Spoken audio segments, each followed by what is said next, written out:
আসসালামু আলাইকুম। আমি আজকে আপনাদের সামনে হাজির হলাম অনর প্লে 10 এই ফোনটি নিয়ে। আপনারা হয়তো জেনে থাকবেন যে বর্তমান সময়ে কিন্তু খুবই কম প্রাইসের ফোন এই অনর প্লে 10। তো এখন আমি আপনাদের সামনে এটি আনবক্সিং করব এবং বিস্তারিত জানাবো যে এই ফোনের মধ্যে কি কি আছে অথবা এই ফোনটার প্রাইসই বা কত। তো বিস্তারিত জানার জন্য অবশ্যই আপনারা শেষ পর্যন্ত সাথেই থাকবেন।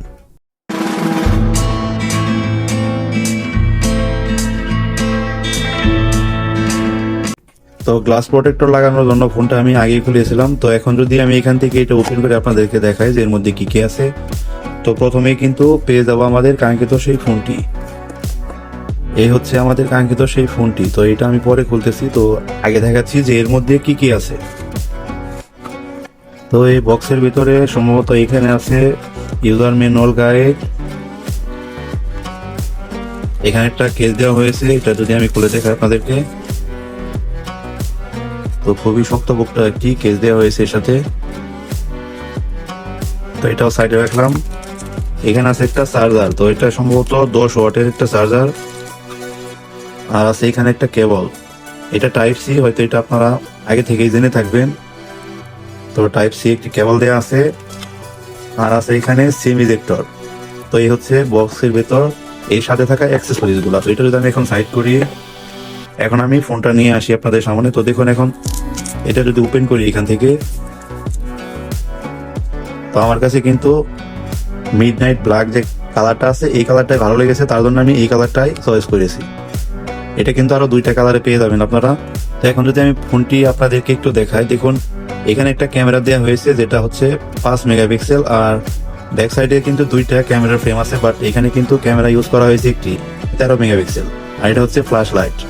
আর আমি যদি ডান সাইডে দেখাই আপনাদেরকে, এখানে হচ্ছে power button plus lock unlock button, আর এখানে ভলিউম বাটন দেওয়া আছে, আর বাম পাশটাতে সিম বা মেমোরি কার্ডের স্লট আছে। আর এটা যদি আমি আপনাদেরকে খুলে দেখাই,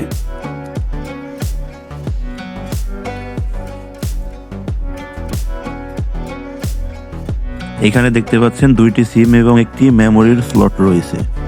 এগুলো কিন্তু আপনারা অনায়াসে ইউজ করতে পারবেন। আর এর নিচের পাশটাতে আছে 3.5mm jack, microphone, type C, charging input, আর এখানে আছে স্পিকার।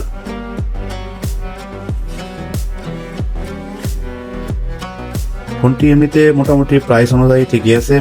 তো ফোনটির পেছনের পাশটা আমার কাছে বেশ ভালো লেগেছে, বাট এইখানে যদি আরেকটা ক্যামেরা থাকতো তাহলে হয়তো জিনিসটা আরো চমৎকার হতো, কারণ এত সুন্দর একটি ক্যামেরার জায়গায় মাত্র একটি ক্যামেরা ব্যবহার করা হয়েছে। তো আপনারা হয়তো জানেন যে অ্যান্ড্রয়েড 15 ভার্সনে লঞ্চ করা হয়েছে। এর ডিসপ্লে হচ্ছে 6.74 ইঞ্চি, আর এটি বাংলাদেশে একটি ভেরিয়েন্টে পাওয়া যাচ্ছে যেটা হচ্ছে 4128। আর এই ফোনটাতে কিন্তু 5G দেওয়া হয়নি, শুধুমাত্র 4G। তো 5G কিন্তু বাংলাদেশে যে কোনো মুহূর্তে চালু হয়ে যেতে পারে, এই দিক থেকে কিন্তু ফোনটা অনেক পিছিয়ে। আর এই ফোনটার ওয়েট হচ্ছে 189 গ্রাম, এর ফলে আপনারা কিন্তু খুব ভালোভাবে এটি ব্যবহার করতে পারবেন। আর এর মধ্যে চিপসেট ব্যবহার করা হয়েছে মিডিয়াটেকের হেলিও G81। তো এই প্রাইসের মধ্যে মোটামুটি ঠিকই আছে, বাট আরেকটু বেশি দিলে হয়তো এটি ভালো হতো।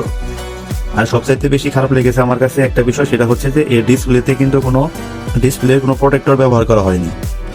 তো সব শেষে আমরা আলোচনা করব এর দামটা নিয়ে। এটি যদি আপনারা এই মুহূর্তে কিনেন তাহলে হয়তো আপনারা 11,000-এর আশেপাশে পেয়ে যাবেন। তবে আমার মনে হয় না যে এই রেটটা রাখবে তারা, যে কোনো মুহূর্তে কিন্তু এর দাম বাড়িয়ে দিতে পারে, কারণ বর্তমানে কিন্তু সব ফোনের দামই বাড়ানো হচ্ছে। এই ফোনটার দামটা এখনো বাড়ানো হয় নাই। অল্প বাজেটের মধ্যে আশা করি এই ফোনটা অনেক ভালো হবে। যদিও আমি অনর এর আগে কখনো ইউজ করি নাই, এটাই ফার্স্ট টাইম। তো পরবর্তী ভিডিওতে আমি অবশ্যই ফুল রিভিউ নিয়ে আসবো, কারণ একটা ফোন ব্যবহার না করে কিন্তু এর ভালো মন্দ দিকগুলো আগে থেকেই বলা ঠিক না, কারণ আমি যেটা ইউজ করি নাই সেটা সম্পর্কে আমি কি বলবো আপনাদেরকে।